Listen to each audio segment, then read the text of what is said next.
HVAC 360, episode number 31, 2012 ASHRAE Winter Meeting in Chicago.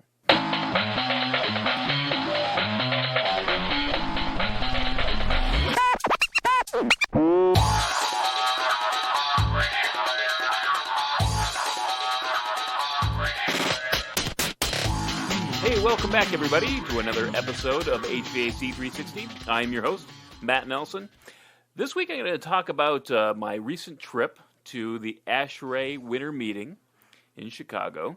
It's obviously a little bit delayed. This episode's a little bit delayed in getting out because that's where I was this past weekend, so forgive me. But by this weekend, I'm going to get back on track. We're going to get another episode out here in short order, and it's going to be something from the floor of the AHR Expo, so look forward to that. So I found out that Chicago, I really like Chicago. I mean, it's a big city, so, traffic's really bad. But besides that, if you're a pedestrian, if you're in downtown Chicago, it really is nice. I mean, the weather was a little bit cold, but, it's manageable. It wasn't that bad. Obviously, the snow, if you were up on what was happening there, we got a winter snowstorm just about the first day of the conference, so that canceled a bunch of flights and ruined the plans of a bunch of people. But everybody managed to get there in short order afterwards because it's Chicago. It's winter, and it's going to happen. So people kind of half expected it. I think a couple of years ago, the last time they were in Chicago, it happened on the tail end for everybody trying to get out. They just couldn't. This time, it was everybody trying to get in. So, I think they, in general, like I said, it seemed that, for the modern transportation system, downtown Chicago is just well laid out. It just feels right. It feels big city, but it doesn't feel too loose with the space. Nothing that's wasted. I think they really did it right, and I know that Chicago is obviously famous for the architecture of the buildings that are around there, and they really have a very conscious effort in saying what can be built and what can't be built. So I really had a great time in Chicago and walking around and seeing kind of the nightlife and some of the things that are around there. So thank you, Chicago, for hosting ASHRAE this year. It was great, and maybe next time we can have a mild no snow kind of let us walk around in the outside without having to worry about getting frostbite or anything like that. So maybe next time, but it wasn't that bad. So covering the winter meeting. Obviously, the big rollout this time was the rebranding of ASHRAE. They got rid of the old logo and they replaced it with a new one, new colors, fresh new colors. They really, and people who have seen the rebranding report really know they're really. Very strict with the colors, but the color scheme is very nicely done. It looks modern. They still managed to keep the homage, the salute to the hexagon that had been the ASHRAE symbol that you really could spot, regardless of what other societies there were. The ASHRAE hexagon, you really could identify that.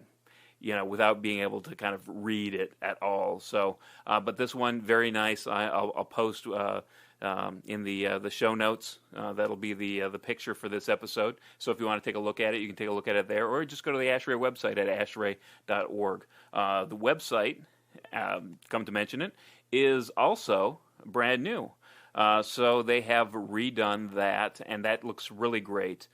Some of the navigation, it used to be really, really bad, but I think they've simplified it. They've kind of concentrated on what people need when they go to the website, so that all that navigation and search has been redone, and it really looks good. So hats off to ASHRAE for doing a great job for that, and hopefully that will tide them over for the next 50 years, 100 years or so.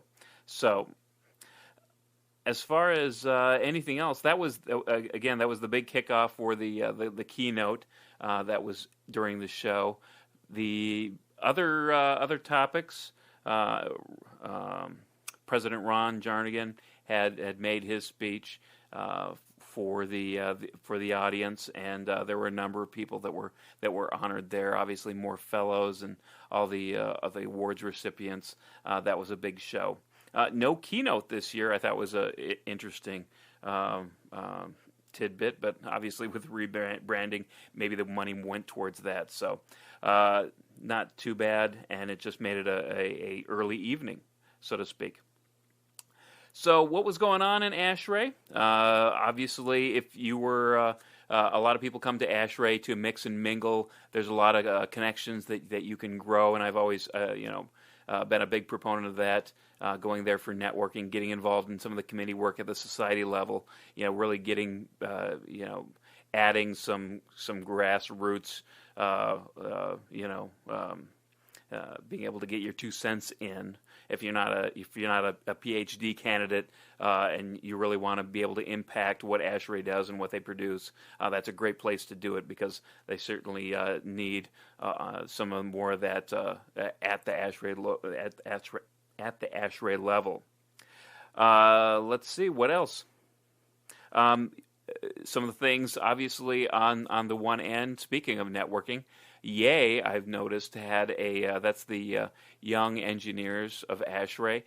They have a number of mixers going on, so that was, I think that was out in full force. So if you're a younger member of ASHRAE and you were like, I can't relate to some of these people in the committee, Yay is a great place to go meet the up and coming people of ASHRAE, because obviously that's who the leadership is going to fall on the Yay members. Anybody 35 years or younger, just just in case you're wondering, what is a young engineer. But that's obviously a great way to network with some of the younger engineers. Overall, if the education was quite on par this year, they had 9 tracks, and one of them was, in addition to the 9 tracks, they had a special O&M mini conference for operations and maintenance. I attended a couple of those. The focus of those 2 were owner training and building automation systems, and whether or not it's too automated, not automated enough. It was interesting to listen to those. They had some great events there. Other couple highlights of different sessions that I attended. There was one session on building commissioning.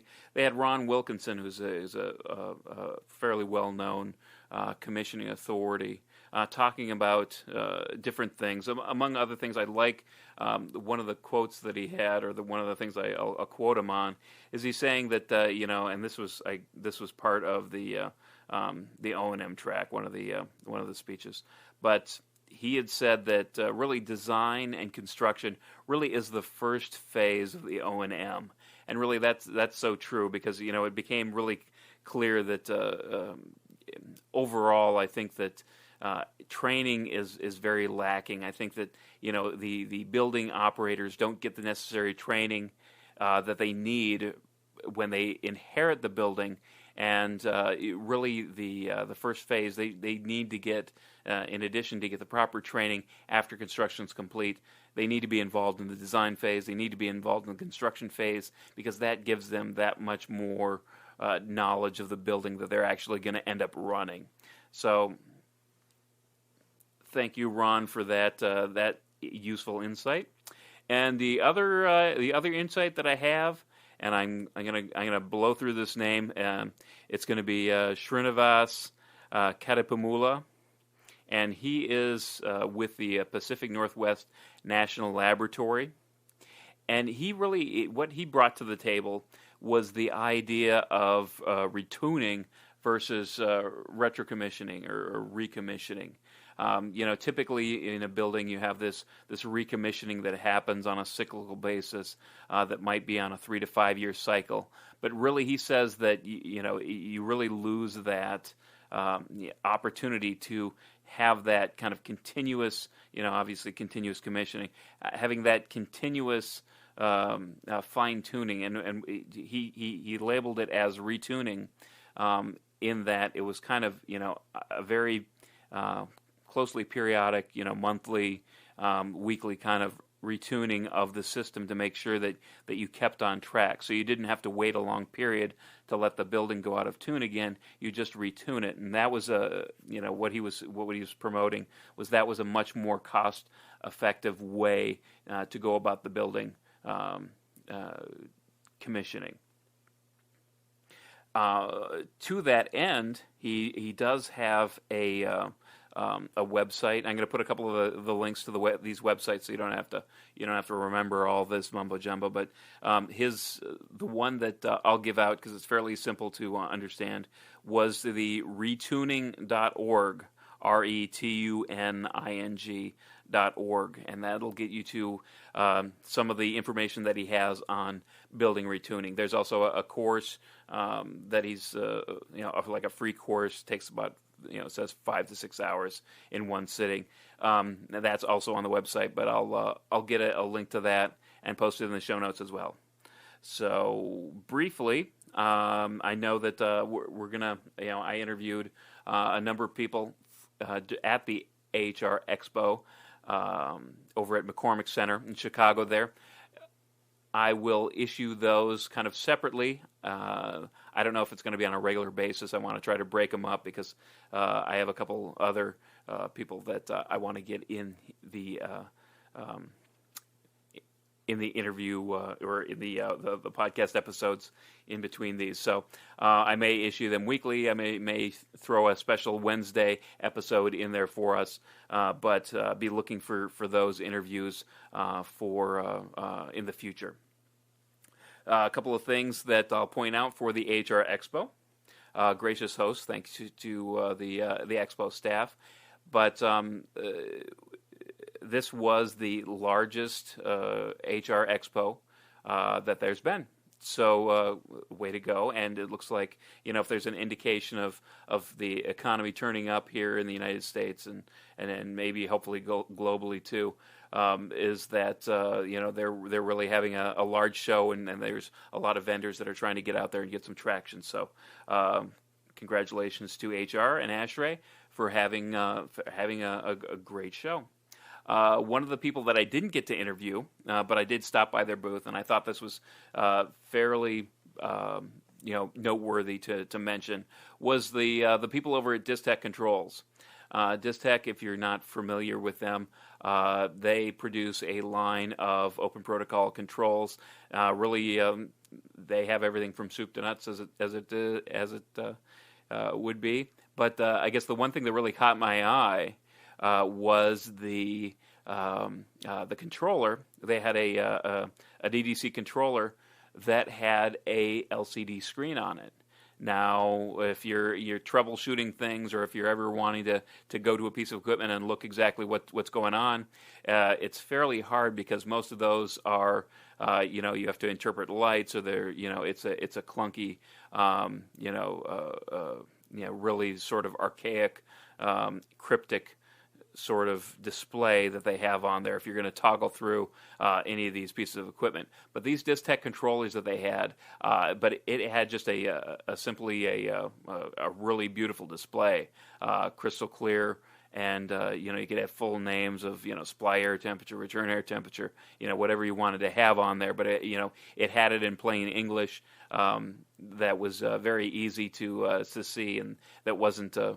You didn't have to interpret it or need a controls diagram to understand exactly what was going on there. So, other than that, I think that's pretty much wrapping it up. So, thank you, Chicago. And if you missed it, obviously, remember the virtual conference is a great way to kind of get back there and at least catch some of the educational programming. If you don't make it out to the show, I think I forget what their next show is, but you can go to ASHRAE.org and check out the events.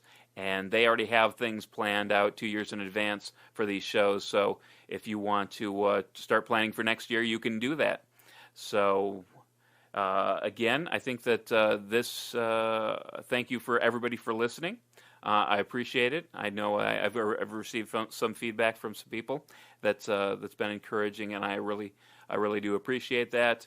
And if you want to send me some feedback and join the few that are communicating with me, you can always do that at matt@buildingx.co. You can follow me on Twitter at buildingx, or just go to the website, post a comment. That would be great as well. Sign up for the newsletter. We're trying to get those out monthly with a little extra special links that I find in my day-to-day travels across the web, and get you some extra information on there. So you can sign up for the newsletter at www.buildingx.co. So thanks to each and every one of you. I appreciate it, and that's it. So until next time, remember, know what you build and share what you know.